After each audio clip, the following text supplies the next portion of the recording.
There's this really strange puzzle at the heart of personal finance. The numbers on a page, the spreadsheets, the logic, they often tell a completely different story from what actually happens in our lives. Today, we're going to try and solve that puzzle using the incredible insights from Morgan Housel's book, The Psychology of Money. I mean, really think about it for a second. We all know someone like this, right?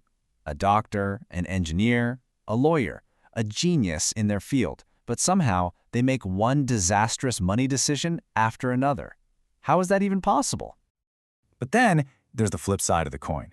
We hear these amazing stories about janitors or secretaries, people with zero formal financial training who quietly build multi-million-dollar fortunes. It's this massive paradox that logic and formulas just can't explain on their own. And that leads us to the book's central, absolute game-changing idea.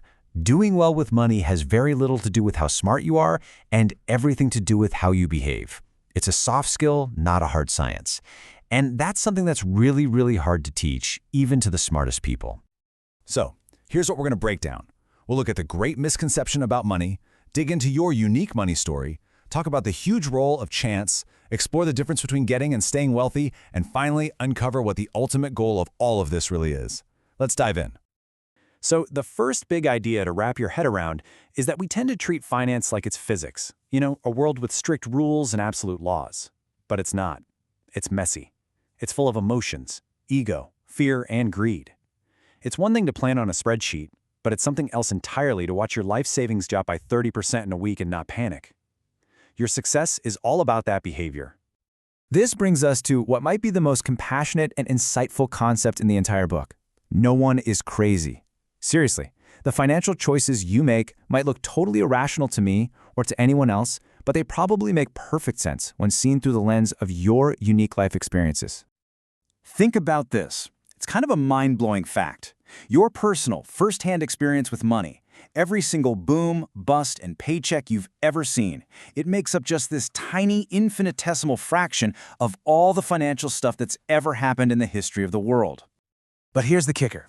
That tiny microscopic sliver of experience, well, it accounts for pretty much 100% of how you think the financial world actually works. It's the anchor for every belief, bias, and decision you make about money. Someone who grew up during the Great Depression is going to see risk in a totally different way than someone who came of age during the 90s dot-com boom. The truth is, we aren't all playing the same game. In fact, we're all playing completely different games, on different fields, with different rules that were shaped by our own unique histories.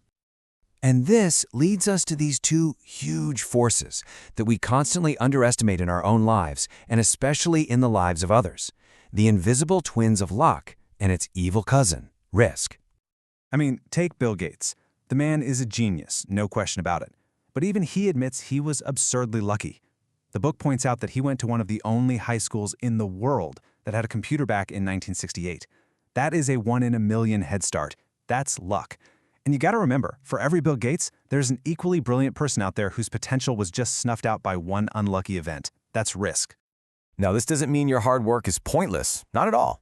It just means we have to recognize that outcomes are never 100% in our control. We should try to be a little more humble when we succeed, knowing luck probably played a part, and show a little more compassion when others fail, knowing risk is always lurking. Okay, now for a really critical distinction that a lot of people just totally miss. Getting wealthy and staying wealthy are two completely different skills. They require two completely different mindsets. We all think of Warren Buffett as this legendary stock-picking genius, right? But his real superpower? It's time. He started investing when he was just 10 years old. He didn't always get the highest returns every single year. What he did was get pretty good, consistent returns that he could keep up for an incredibly long time. The real magic isn't some secret formula, it's the power of compounding over human lifetime. So this requires two totally opposing mindsets. Getting wealthy often takes optimism, taking calculated risks, putting yourself out there, but staying wealthy, that requires a little bit of paranoia. It becomes a game of survival, of just making sure you avoid that one catastrophic mistake that can wipe you right off the board.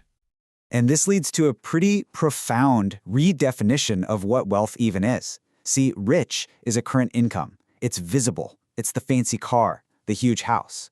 But wealth is hidden. It's the money you haven't spent. It's the assets that are working for you in the background. Wealth is what actually gives you options and freedom. So, After all this, what's the point, right? Why go through all the trouble of saving and investing and worrying about all this stuff? The answer is probably the single most important lesson in the entire book. That's it, right there. That is the ultimate dividend that money pays. It's not luxury stuff. It's autonomy. It's the ability to do what you want, when you want, with who you want, for as long as you want. And that's what that freedom actually looks like in real life. It's not about doing nothing. It's about having choices. The choice to change your career, the choice to take some time off, the ability to handle one of life's unexpected curveballs without it leading to financial ruin. That is the true power of wealth. So ultimately, the big message here is to use money to build a life, not just to build a balance sheet. It's about understanding your own psychology, respecting the roles of luck and risk, giving your money the incredible gift of time, and always remembering the real goal, not just more money, but more freedom. So I'll leave you with a question to think about. After hearing all this, what's the one money behavior in your own life that you've been trying to change? And how does understanding the psychology behind it give you a new way to tackle it? Thanks for watching.